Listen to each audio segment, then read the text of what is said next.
السلام علیکم ناظرین، آپ دیکھ رہے ہیں ڈی آر ٹی اور میں ہوں بطول۔ آج کے پروگرام میں ہم بات کر رہے ہیں براڈ شیٹ کمیشن رپورٹ کے حوالے سے۔ یہ رپورٹ منظر عام پہ آئی ہے، بہت سارے سوالات اٹھ رہے ہیں۔ آپ نے دیکھا ہوگا کہ سوشل میڈیا پہ ایک آرٹیکل ایجوکیٹڈ حلقوں کی طرف سے شیئر کیا جا رہا ہے۔ ایڈوکیٹ عمران شفیق صاحب نے وہ آرٹیکل لکھا ہے، میں نے بھی پڑھا ہے، واز کوائٹ امپریسڈ۔ بڑے تگڑے سوال انہوں نے اٹھائے اور ہم ان کے حوالے سے مفصل بات کریں گے آج کی ویڈیو میں۔ بہت شکریہ عمران شفیق صاحب مجھے جوائن کرنے کے لیے۔ آپ نے یہ لکھا کہ اس رپورٹ کو پڑھنے کے بعد ایک عام قاری اس میں غلطیاں نکال سکتا ہے۔ آپ کے مطابق وہ کیا غلطیاں، وہ کیا لیکوناز ہیں جو آپ سمجھتے ہیں؟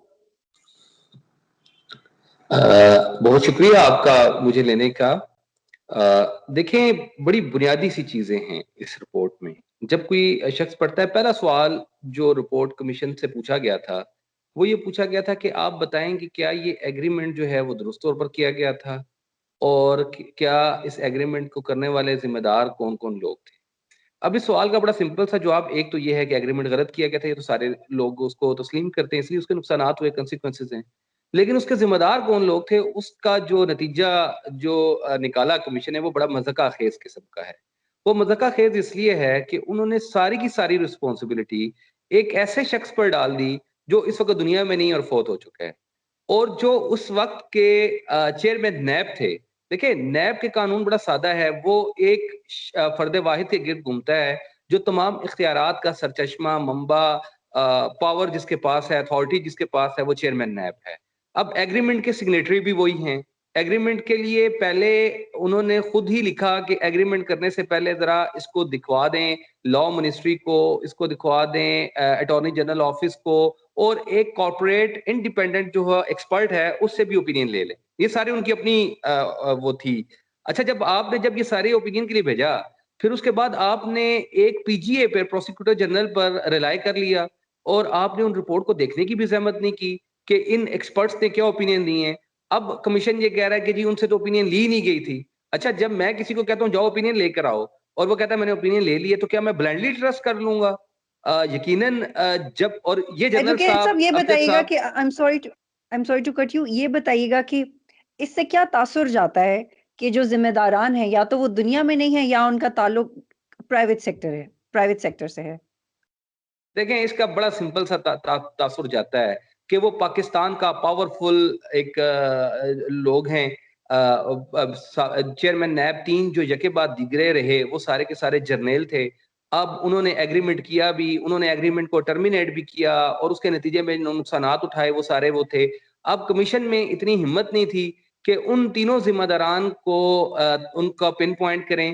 ان کو گلوریفائی کرتا رہا کمیشن۔ جب انہوں نے کہا جی وہ آئے ہمارے سامنے، میرے سامنے آئے، اور انہوں نے ایسے ایسے کہا، اور ان کے بارے میں یہ لکھ دیا کہ ان سے ایرر آف ججمنٹ ہو گئی ہے، یعنی ان سے چیزوں کو جانچنے میں، پرکھنے میں تھوڑی سی بے احتیاطی ہو گئی ہے۔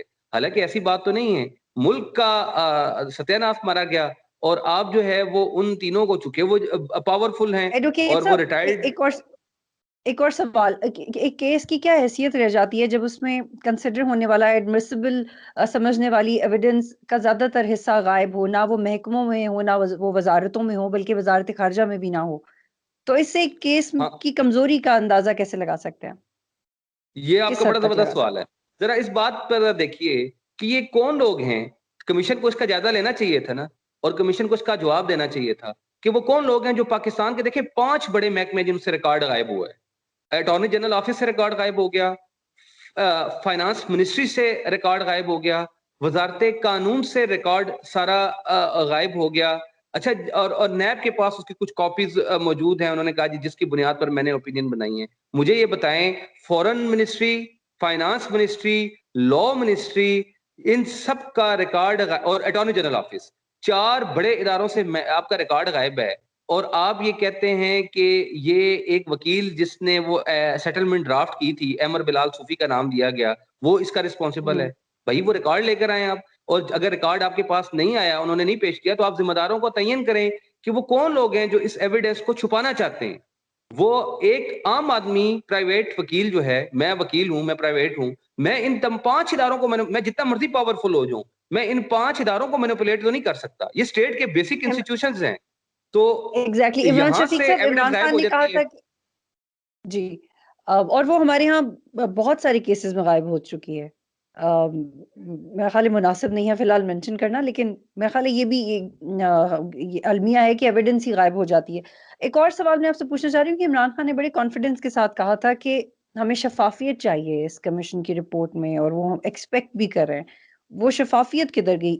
وزیر اعظم یہ بات کہہ رہے ہیں، اس کے انڈر کام کرنے والی وزارتوں محکموں سے ریکارڈ غائب ہو جاتا ہے، تو کہاں سے آئے گی شفافیت پر؟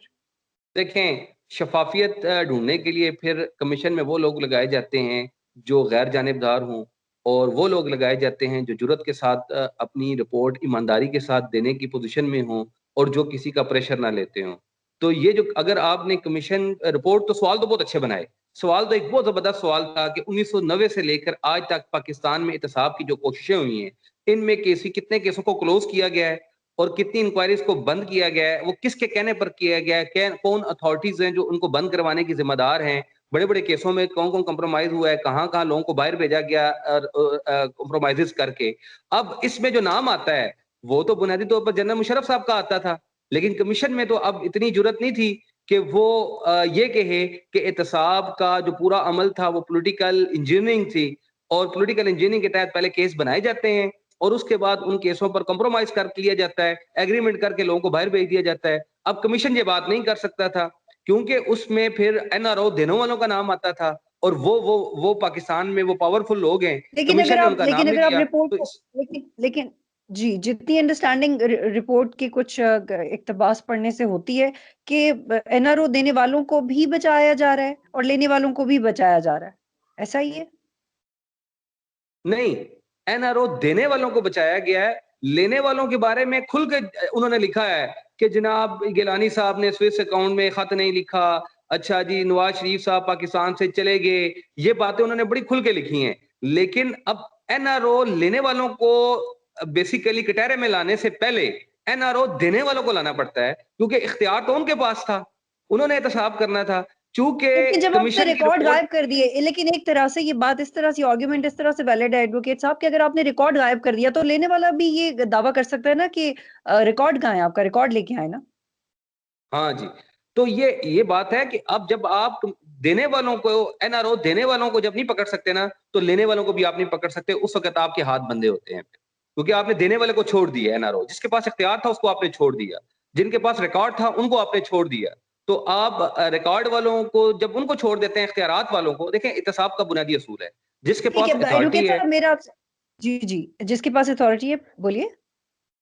جس کے پاس اتھارٹی ہے، جب آپ اس کو احتساب کے گٹارے میں نہیں لاتے، تو اس اتھارٹی کے نتیجے میں جو فائدہ اٹھانے والے ہیں ان کو تو آپ بالکل نہیں لا سکتے۔ آپ نے اپنی آرٹیکل میں ایک بڑی انٹرسٹنگ لائن لکھی کہ وہی فاضل جج ہیں جو پاناما کیس کی سماعت کے دوران اپنی کرسی سے سکون سے نہیں بیٹھ پاتے تھے، بلکہ کہتے تھے کہ ان لوگوں کی کرپشن کی وجہ سے ملک دیوالیہ ہو گیا ہے، اور on the other hand Broadsheet کے ساتھ معاہدے کرنے والوں کی فہرست تو اتنی لمبی ہونی چاہیے کہ ابھی تک مزید ایسے لوگوں کو تعینات کیوں نہیں کیا گیا؟ تو یہ جو آپ نے کمپیریزن کیا اس کی وضاحت کیجیے۔ دیکھیں سمپل سی بات ہے کہ اس چھوڑیں ان کو جو سپریم کورٹ میں وہ کرتے رہے ہیں، آپ یہاں ان کی جو رپورٹ ہے، اسی رپورٹ میں دیکھیں انہوں نے یہاں بھی بڑے ڈائلاگ مارے ہیں۔ ان کا ڈائلاگ ایک یہ ہے کہ گیدڑ کی مجھے آوازیں آ رہی ہیں وہاں سے، اور میں اسے ڈسٹریکٹ کرنے کی کوشش کر رہی ہوں اور میں ڈسٹریکٹ نہیں ہو رہا۔ پھر انہوں نے جناب وہ لکھے ہیں کہ احتساب اس وقت تک نہیں ہو سکتا جب تک، یعنی بڑے بڑے بیانیے انہوں نے دیے ہیں، لیکن بڑی بڑی باتیں کرنے سے معاملات حل نہیں ہوتے۔